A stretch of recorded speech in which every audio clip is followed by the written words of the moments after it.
दोस्तों नमस्कार।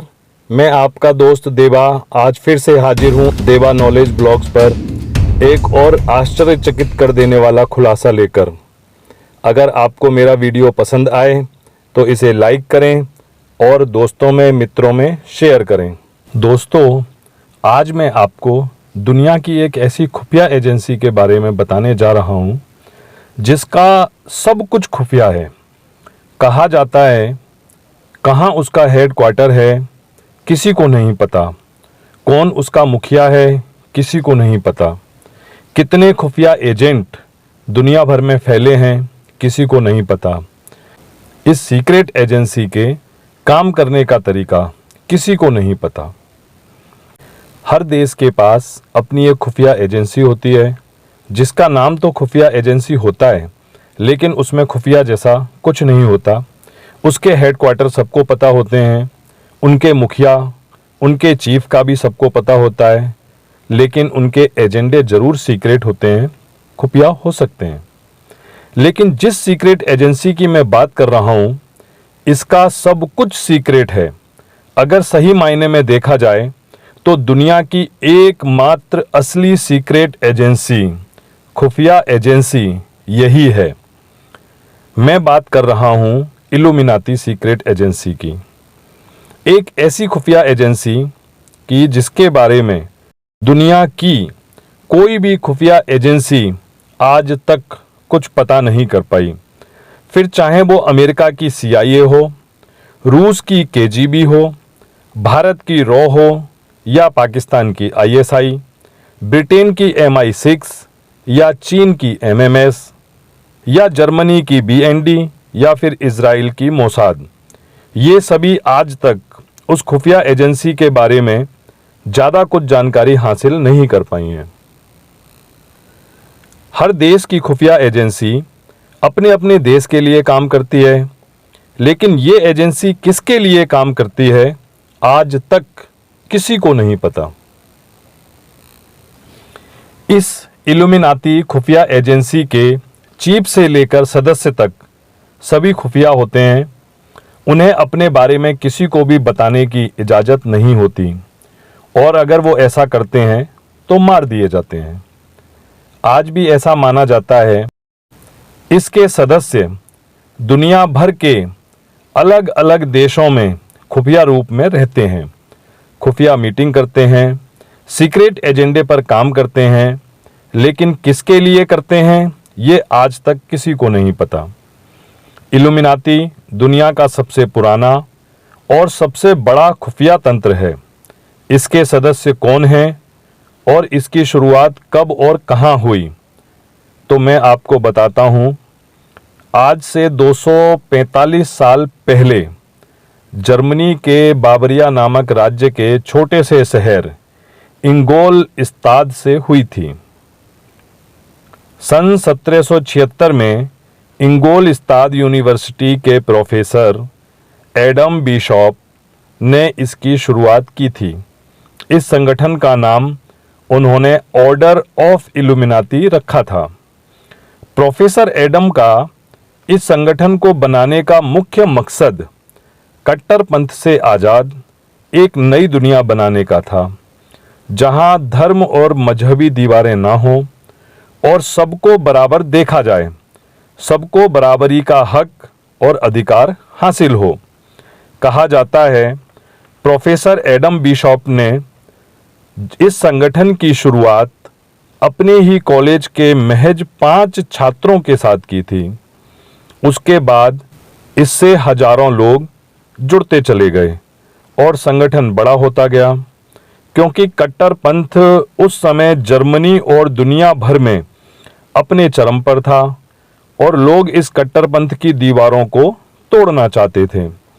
इस संगठन की पहली खुफिया बैठक प्रोफेसर एडम के घर पर हुई और उन सभी सदस्यों को शपथ दिलाई गई कि वो इस संगठन के बारे में किसी को नहीं बताएंगे, किसी से भी चर्चा नहीं करेंगे और इस संगठन के हर एजेंडे को राज ही रखेंगे। अब सबसे बड़ा सवाल कि प्रोफेसर एडम को ऐसा संगठन बनाने की ज़रूरत क्यों पड़ी। उसके पीछे की कहानी है। जैसे कि मैंने पहले ही बताया था, उस समय धार्मिक कट्टरवाद अपनी चरम पर था।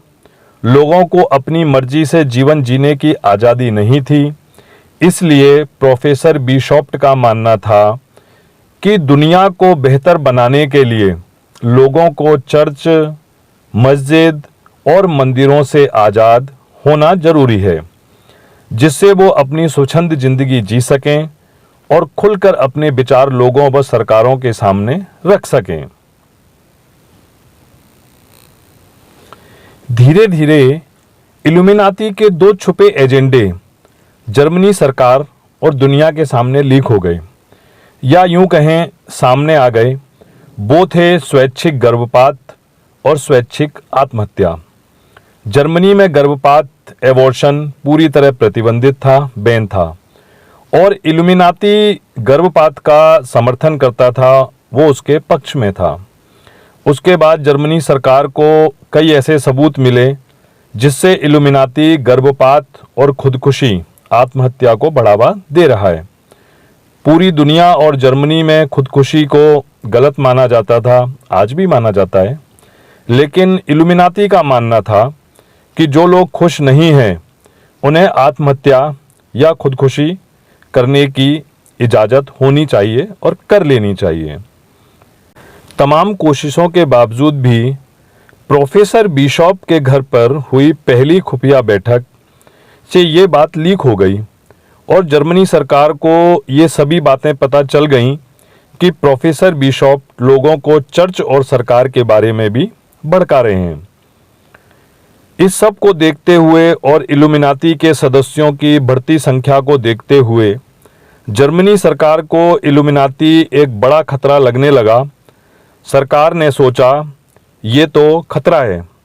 उसके बाद जर्मनी सरकार ने प्रोफेसर एडम बिशॉप को प्रोफेसर की नौकरी से निकाल दिया और इंगोलस्ताद से दरबदर कर दिया, या यूं कहें तड़ी पार कर दिया। तड़ी पार होने के बाद प्रोफेसर बिशॉप कुछ दिनों तक शांत जीवन व्यतीत करते रहे। उसके बाद वो दूसरे शहर में भी, जहां वो दरबदर होने के बाद रह रहे थे, वो वहां भी सक्रिय हो गए और संगठन का काम दोबारा शुरू कर दिया।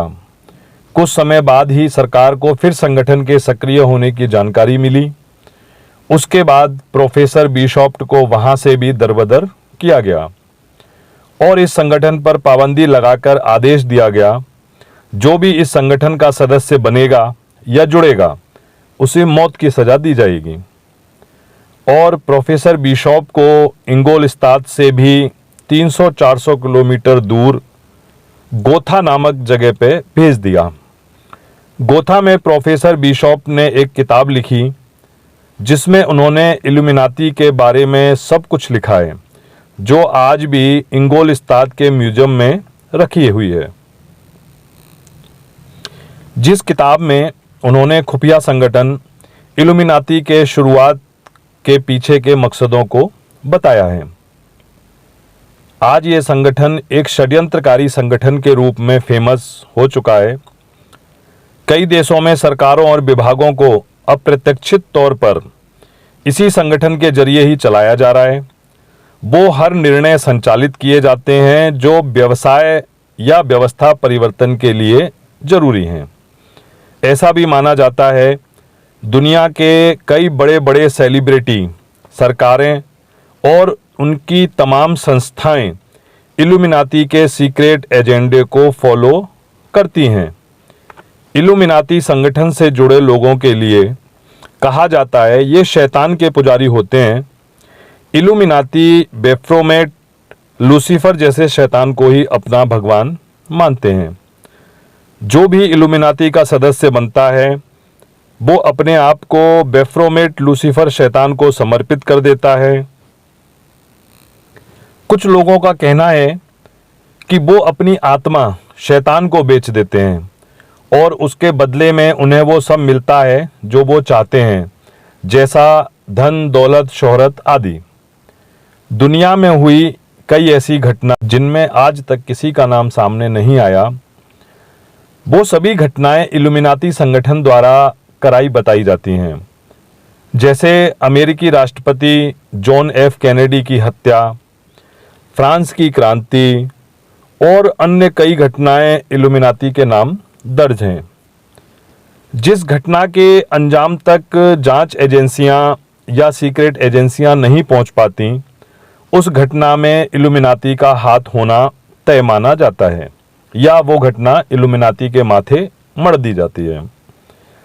जैसे हाल ही में कोरोना वायरस फैलने के संदर्भ में जब चीन के खिलाफ जांच एजेंसियों को कोई ठोस सबूत नहीं मिले, तो इसमें भी इल्यूमिनाती का हाथ होना बताया गया है।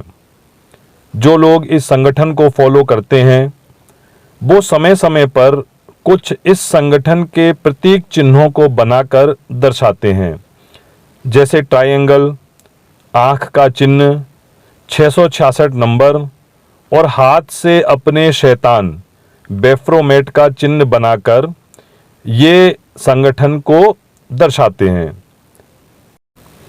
इस संगठन के लोग डेविल बाइबल को भी फॉलो करते हैं और दुनिया की सबसे अमीर फैमिली, जिसके इशारे पर पूरी दुनिया की सरकारें और अर्थव्यवस्था चलती है या नीतियां बनती हैं, वह भी शैतान के पुजारी ही बताए जाते हैं। तो हो सकता है इल्यूमिनाती जैसी खुफिया संगठन को शायद वहीं संचालित करते हों या उनके इशारे पर ही चलाया जाता हो और काम करता हो सकता है आप में से कईयों ने इस संगठन के बारे में पहले सुन रखा हो और कुछ लोगों ने आज पहली बार सुना हो।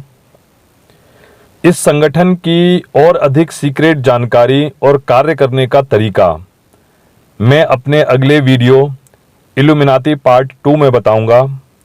तब तक के लिए धन्यवाद, नमस्कार, जय हिंद, जय भारत।